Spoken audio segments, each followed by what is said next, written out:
আসসালামু আলাইকুম। এটিএন বাংলা সংবাদে সবাইকে স্বাগত জানাচ্ছি। আমি অর্পা হাসান। শুরুতেই বিআরবি কেবলস সংবাদ শিরোনাম। চলমান তাপদাহের কারণে স্কুল ও মাদ্রাসার ক্লাস বৃহস্পতিবার পর্যন্ত বন্ধ রাখার নির্দেশ হাইকোর্টের। সব প্রাথমিক বিদ্যালয় 2রা মে পর্যন্ত বন্ধ দিল মন্ত্রণালয়। আগামী মাসের শুরুতে দেশের বিভিন্ন স্থানে ঝড় বৃষ্টির পূর্বাভাস। রাজশাহী ও খুলনা বিভাগে তাপপ্রবাহ কমার সম্ভাবনা কম, জানালো আবহাওয়া অফিস।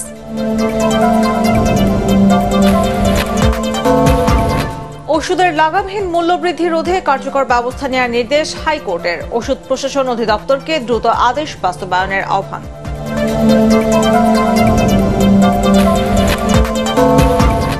বিএনপি নেতাকর্মীদের রাষ্ট্রবিরোধী কর্মকাণ্ড থেকে বিরত থাকার আহ্বান ওবায়দুল কাদেরের। পুরো দেশকে গ্যাস চেম্বারে পরিণত করছে সরকার, অভিযোগ বিএনপির।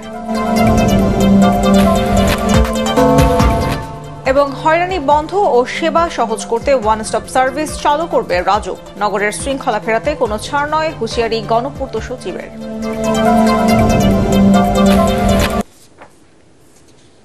শুনছিলেন বিআরবি কেবল সংবাদ শিরোনাম। এবারে বিস্তারিত। চলমান তাপপ্রবাহের মধ্যে দেশের সব প্রাথমিক ও মাধ্যমিক স্কুল ও মাদ্রাসার ক্লাস বৃহস্পতিবার পর্যন্ত বন্ধ রাখার নির্দেশ দিয়েছে হাইকোর্ট। বিচারপতি কে এম কামরুল কাদের ও বিচারপতি খিজির হায়াতের দ্বৈত বেঞ্চ স্বপ্রণোদিত হয়ে এই আদেশ দেন। তবে যেসব স্কুলে এসির ব্যবস্থা আছে তারা ক্লাস নিতে পারবেন। এছাড়া পরীক্ষা চলমান থাকলে এই আদেশ প্রযোজ্য হবে না। হুমায়ুন চিস্তির রিপোর্টে বিস্তারিত।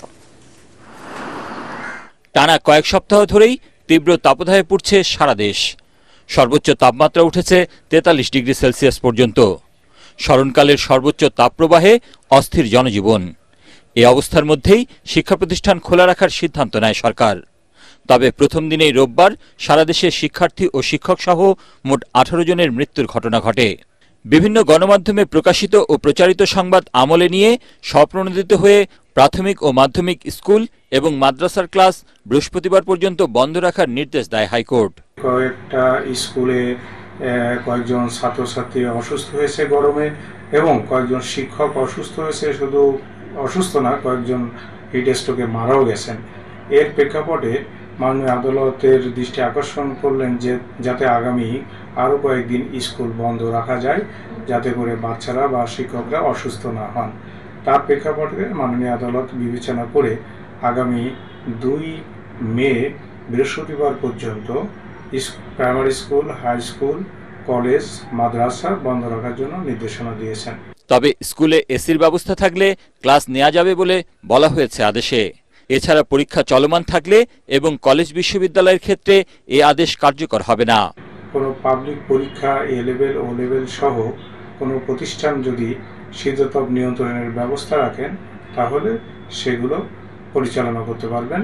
এই আদেশে সেগুলো বাড়িতে হবে না। হুমায়ুন চিস্তি, এটিএন বাংলা, ঢাকা। এদিকে হাইকোর্ট নির্দেশ দিলেও 60টি জেলায় স্কুল কলেজ খোলা থাকবে বলে জানিয়েছে শিক্ষা মন্ত্রণালয়। তবে বন্ধ থাকবে খুলনা ও রাজশাহী বিভাগের সব শিক্ষা প্রতিষ্ঠান। এছাড়াও ঢাকা, টাঙ্গাইল, নারায়ণগঞ্জ, মুন্সিগঞ্জ, গাজীপুর, মানিকগঞ্জ, দিনাজপুর, কুড়িগ্রাম ও পটুয়াখালী জেলায় মাধ্যমিক স্তরের শিক্ষা প্রতিষ্ঠান বন্ধ থাকবে। আর বৃহস্পতিবার পর্যন্ত বন্ধ থাকবে দেশের সব সরকারি প্রাথমিক বিদ্যালয়। সংবাদ বিজ্ঞপ্তিতে এসব তথ্য জানিয়েছে 2 মন্ত্রণালয়।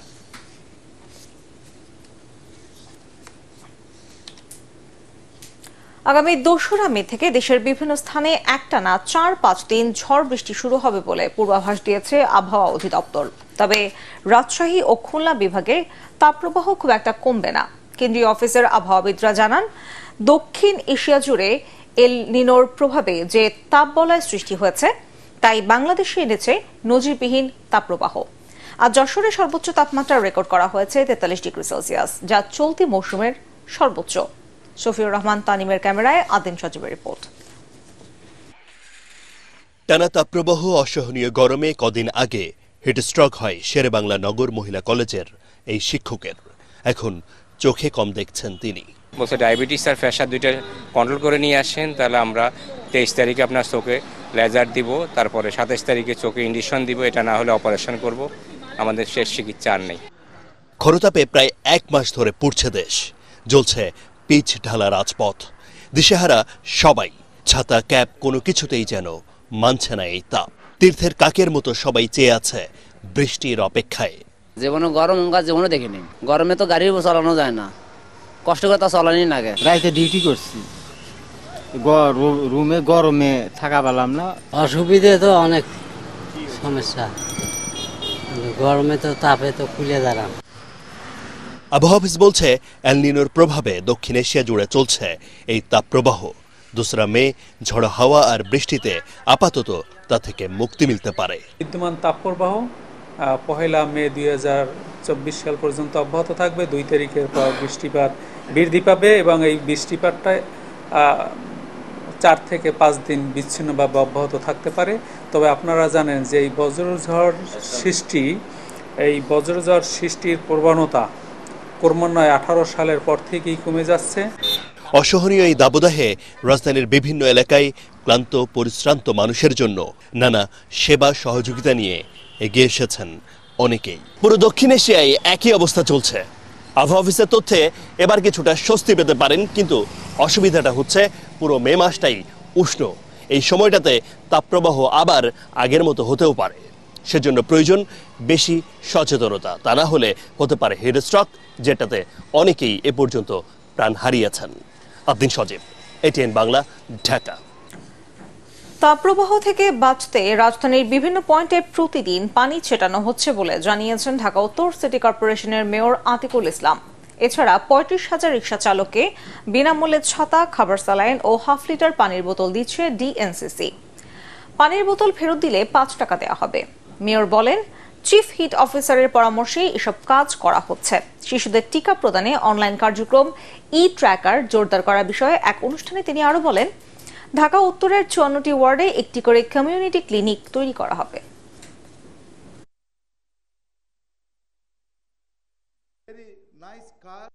35,000 umbrella I am distributing to my city's rickshaw puller. This umbrella is the mechanical.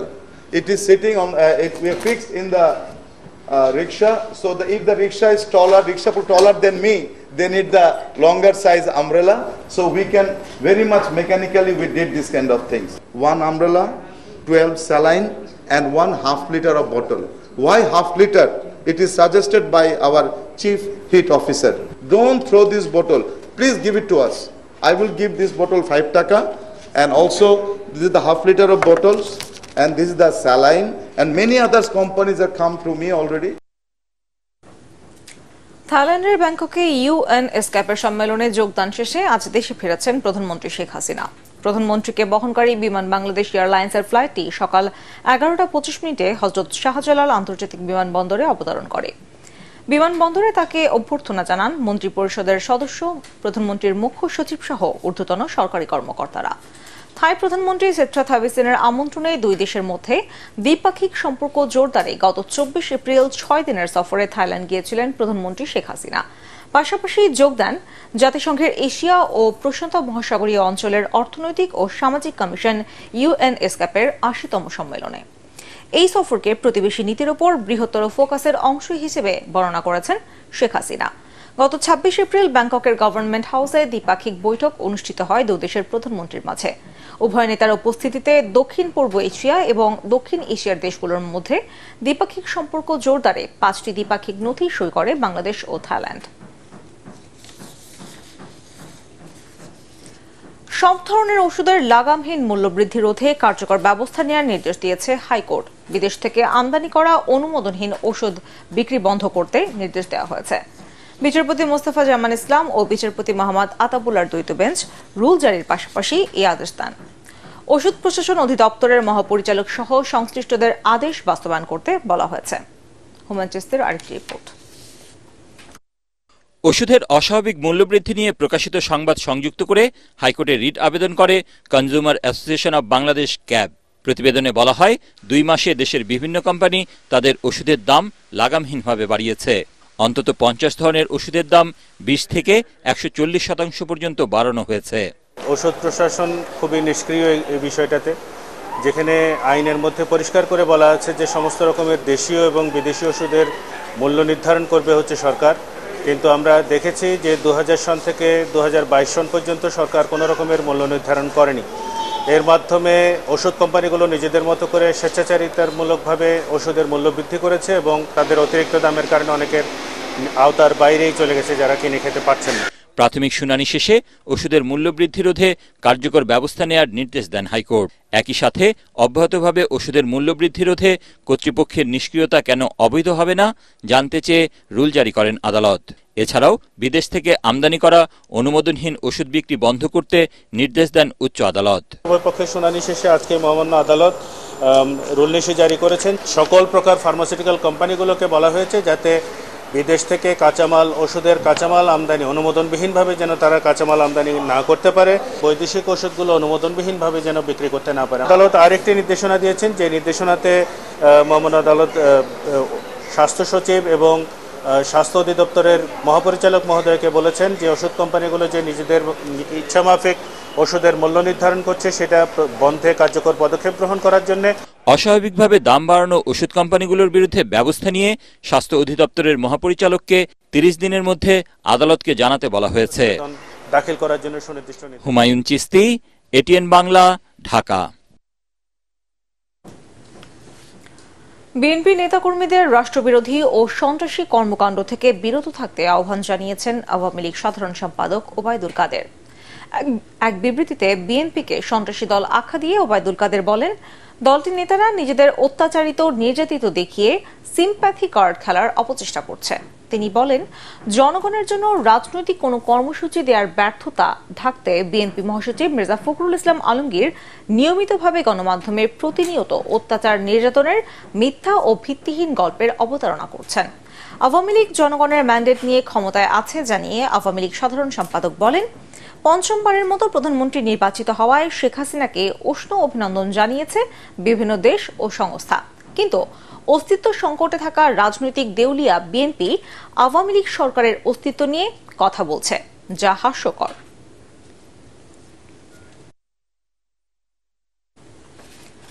উন্নয়নের নামে পরিবেশ ধ্বংস করে সরকার গোটা বাংলাদেশকে দূষিত গ্যাস চেম্বারে পরিণত করেছে, ফলে তীব্র তাপপ্রবাহে অতিষ্ঠ হচ্ছে জনগণ। এমন অভিযোগ করেছেন বিএনপির সিনিয়র যুগ্ম মহাসচিব রুহুল কবির রিজভী। খিলগাঁও তালতলা এলাকায় ওয়ার্ড বিএনপির আয়োজনে শ্রমজীবী মানুষের মাঝে বিশুদ্ধ খাবার পানি ও স্যালাইন বিতরণ করতে গিয়ে তিনি এসব কথা বলেন। অন্যদিকে রাজধানীর ফকিরেরপুল এলাকায় আরেক অনুষ্ঠানে বিএনপি চেয়ারপারসনের উপদেষ্টা আব্দুস সালাম বলেন, বর্তমান সরকারের প্রশ্রয়ে ব্যাংক টাকা দুর্নীতিবাজ লুটপাটকারীরা সারা দেশ দাপিয়ে বেড়াচ্ছে। তার অভিযোগ, জাতীয় নির্বাচনের পর ক্ষমতাসীন দল উপজেলা নির্বাচনকেও প্রহসনে পরিণত করেছে।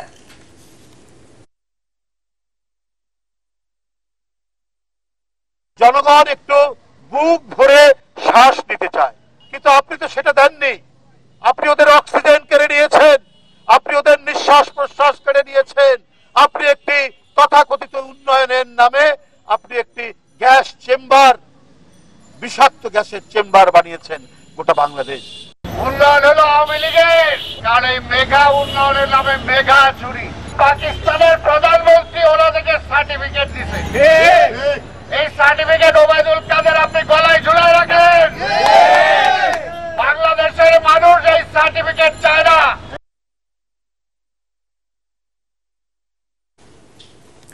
রাজুকের হয়রানি রোধ ও সেবার সহযোগীকরণে ওয়ান স্টপ সার্ভিস চালু করা হবে বলে জানিয়েছেন প্রতিষ্ঠানটির চেয়ারম্যান অবসরপ্রাপ্ত মেজর জেনারেল সিদ্দিকুর রহমান সরকার।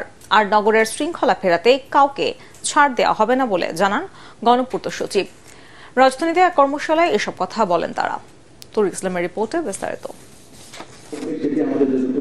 জনগণের সেবা নিশ্চিত ও সহজীকরণে সোমবার রাজধানীর ইস্কাটনে কর্মশালার আয়োজন করে রাজধানী উন্নয়ন কর্তৃপক্ষ রাজুক।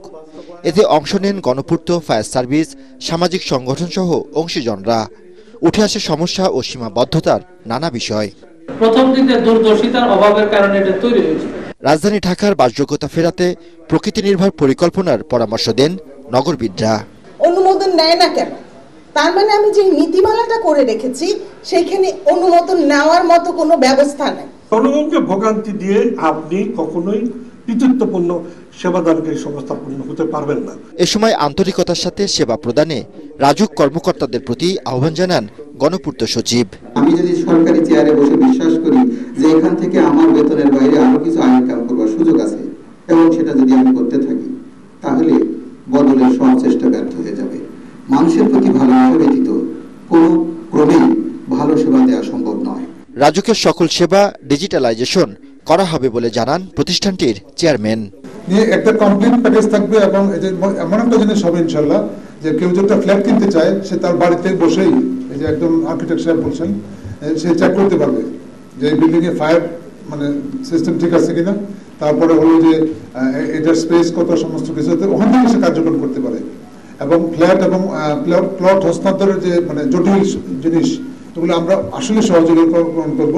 রাজধানী ঢাকার শৃঙ্খলা ফেরাতে সমন্বিতভাবে কাজ করার দাবি জানান অংশীজনরা।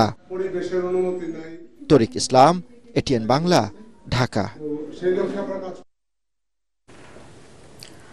অর্থনৈতিক অগ্রগতি ধরে রাখতে আর্থিক খাতে সুশাসন বাড়াতে বেশি মনোযোগ দিতে হবে বলে জানিয়েছেন এশীয় উন্নয়ন ব্যাংক এডিবির আবাসিক প্রতিনিধি এডেমন গিন্টিং।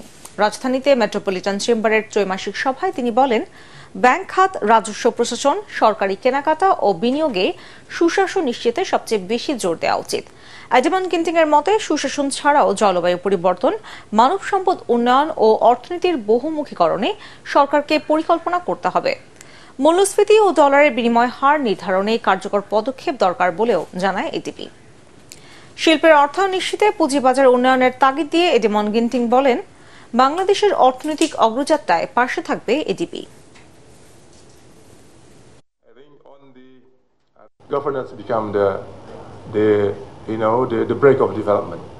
আমি মনে করি সুশাসন গুরুত্বপূর্ণ। আমরা অর্থনৈতিক সুশাসনে জোর দিতে পারি, প্রথমত ব্যাংক খাতে, তারপর রাজস্ব খাতে, সরকারি কেনাকাটায় এবং বিনিয়োগে।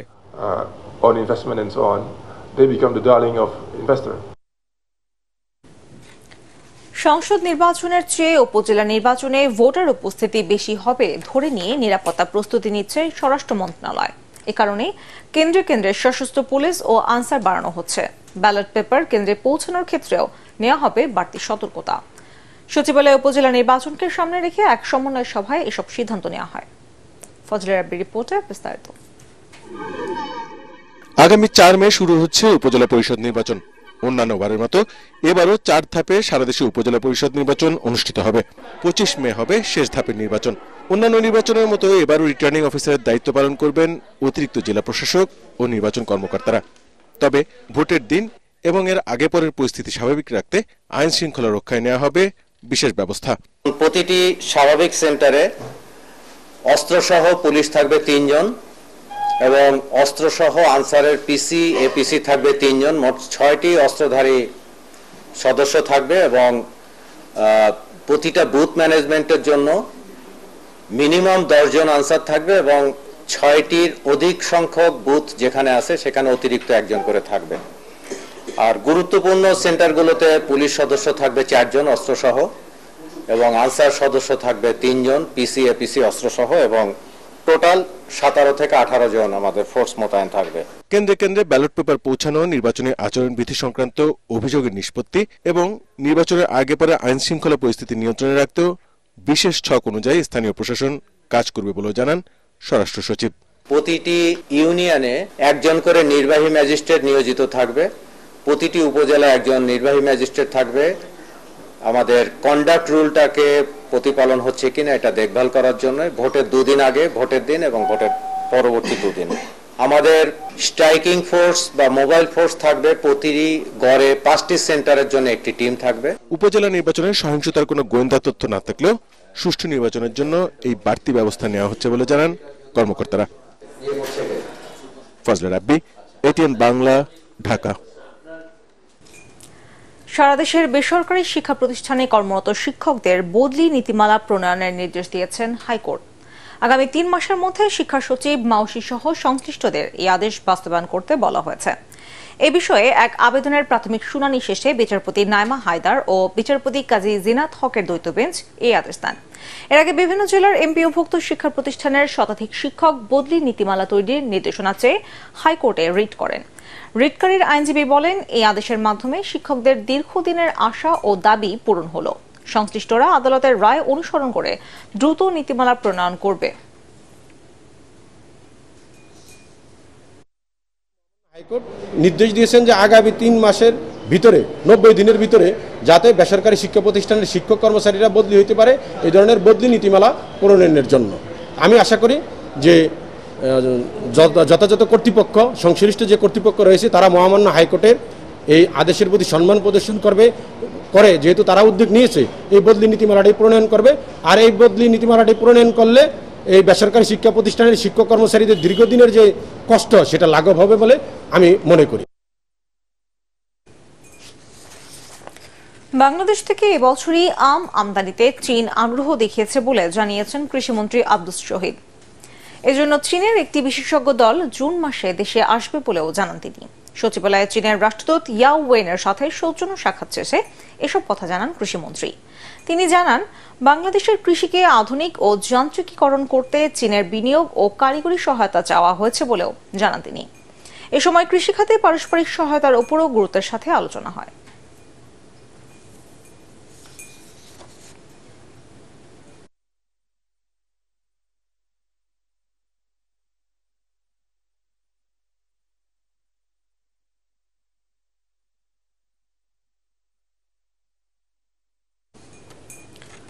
ঝিনাইদহের 6টি উপজেলার 4টি সাব রেজিস্ট্রি অফিসেই নেই কোনো সাব রেজিস্ট্রার, ফলে দীর্ঘদিন ধরে বন্ধ রয়েছে দলিল রেজিস্ট্রি কার্যক্রম। এতে চরম সমস্যায় পড়েছেন সেবা প্রত্যাশীরা। সরকারও হারাচ্ছে বিপুল পরিমাণ রাজস্ব। তাই এই সমস্যা সমাধানে জেলার 4 উপজেলায় দ্রুত সাব রেজিস্ট্রার পদায়নের দাবি সংশ্লিষ্টদের। ঝিনাইদহ প্রতিনিধি নিজাম জোয়ারদার বাবলুর রিপোর্ট, জানাচ্ছেন শরীফুল ইসলাম। ঝিনাইদহের শোলকুপা উপজেলার 289টি গ্রামে প্রায় 4 লাখ মানুষের বসবাস। জমি ক্রয় বিক্রয়ের দলিল রেজিস্ট্রি সহ এ সংক্রান্ত সব ঝামেলা নিষ্পত্তি হয় উপজেলা সাব রেজিস্ট্রি অফিসে। 4 মাস আগে বদলি হয়ে যান এখানকার সাব রেজিস্ট্রার, কিন্তু দীর্ঘদিনেও কাউকে পদায়ন না করায় চরম ভোগান্তি হচ্ছে উপজেলাবাসীর। এই সাব রেজিস্ট্রার অফিসের সঙ্গে সংশ্লিষ্ট সকল কর্মকর্তা কর্মচারী জনবল যা আছে সকলেই ব্যাপক একটা দুর্ভোগের মধ্যে তারা আছে। আমাদের ইসলাম কোনো বিক্রি নাই, কোনো খরিদ্দার নাই, আমাদের কোনো কিছু নয়, আমাদের জীবন ব্যবস্থা সম্পূর্ণ অচল। একই অবস্থা জেলার কালীগঞ্জ, কোটচাঁদপুর ও মহেশপুর উপজেলায়। এই 3 উপজেলাতেও সাব রেজিস্ট্রার না থাকায় সেখানেও প্রয়োজনীয় জমি রেজিস্ট্রি হচ্ছে না। 2 জন সাব রেজিস্ট্রারকে পালাক্রমে 6 উপজেলার দায়িত্ব দেওয়া হলেও তারা যাচ্ছেন না ঠিকমতো। এতে জমির শত শত ক্রেতা বিক্রেতা এবং জরুরি কাজে দলিল উত্তোলনকারীরা পড়েছেন বিপাকে। পাশাপাশি সরকারও হারাচ্ছে বিপুল পরিমাণ রাজস্ব। সাব রেজিস্ট্রার নাই, এইসব জমি রেজিস্ট্রি করতে পারতেছি না। আমরা জমি বিক্রি করতে টাকা নিতে পারতেছি না, মালিকের আমাদের টাকা দিচ্ছে না, বা আমরা রেজিস্ট্রি করতে পারতেছি না, তারা টাকা দিতে পারতেছে না। নতুন কর্মকর্তা পদায়নের ব্যাপারে ঊর্ধ্বতন কর্তৃপক্ষকে জানানো হয়েছে বলে জানালেন জেলা রেজিস্ট্রার। 6টির মধ্যে 4টিতেই সাব রেজিস্ট্রার নেই, ফলে সরকার রাজস্ব হচ্ছে এবং মানুষের ভোগান্তি হচ্ছে।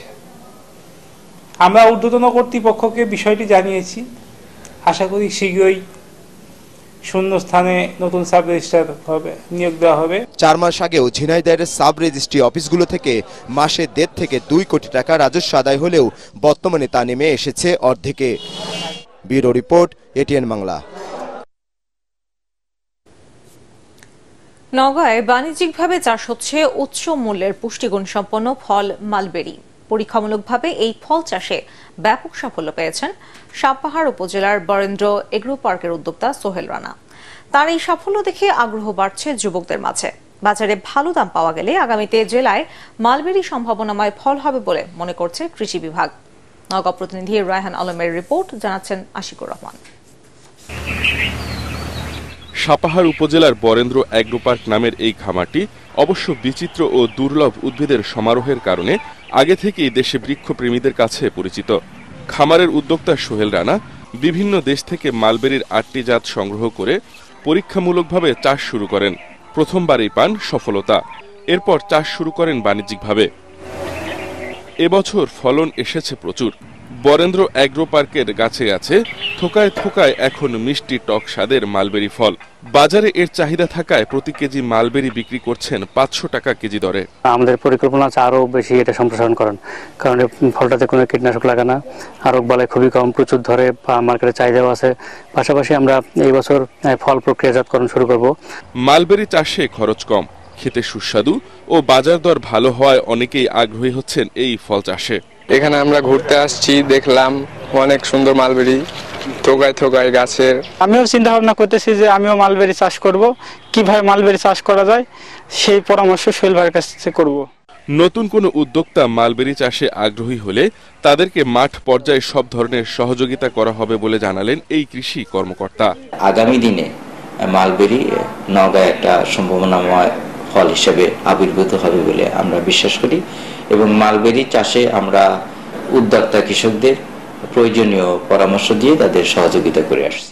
জেলার কৃষকরা বাণিজ্যিকভাবে এই ফল চাষ করলে একদিকে যেমন স্থানীয়ভাবে পুষ্টির যোগান মিটবে, অন্যদিকে কৃষকরা আর্থিকভাবে লাভবান হবে বলে মনে করছেন সংশ্লিষ্টরা। Bureau report, ATN Bangla. এবারে আল আরাফা ইসলামী ব্যাংক অর্থ সংবাদ।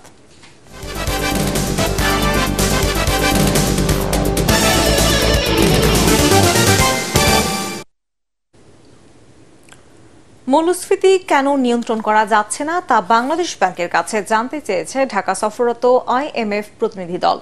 ব্যাংক সুদ হারের স্মার্ট পদ্ধতির প্রবর্তনে কি ধরনের প্রভাব পড়ছে তাও জানতে চেয়েছেন। বিকেলে আইএমএফ এর প্রতিনিধি দল কেন্দ্রীয় ব্যাংকের গভর্নর আব্দুর রউফ তালুকদারের সাথে বৈঠকে এসব বিষয়ে জানতে চান।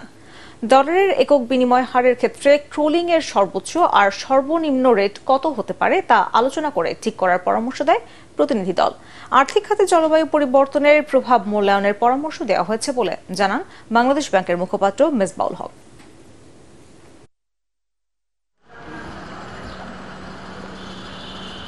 এক্সচেঞ্জ রেট, আপনার রিজার্ভ, আপনার macro economic indicator, revenue collection, এই সব বিষয়েই তারা কথা বলছেন এবং তারা তথ্য কালেক্ট করছেন। এই তথ্য কালেক্ট করে ওনারা ওনাদের প্রতিবেদন কমপ্লিট করার পরে আবার যখন 8 তারিখে আপনারা জানান যে আমাদের ক্লোজিং মিশন আছে, তখন তারা এই বিষয়গুলো অফিসিয়াল বক্তব্য দেবে। জানাবো পার্কস খেলার খবর।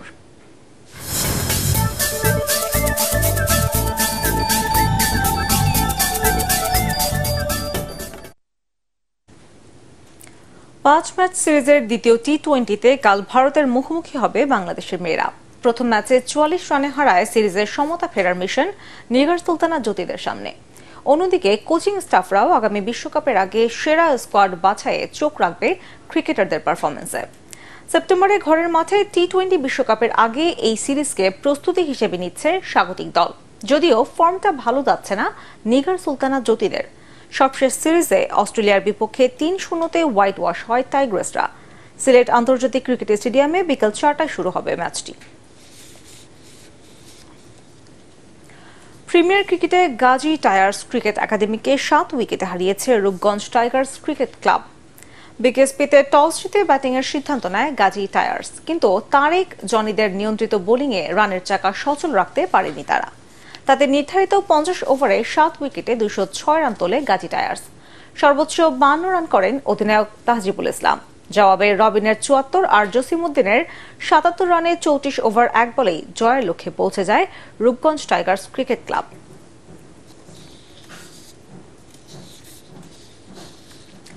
কেন উইলিয়ামসনকে অধিনায়ক করে টি-20 বিশ্বকাপের জন্য 15 সদস্যের দল ঘোষণা করেছে নিউজিল্যান্ড।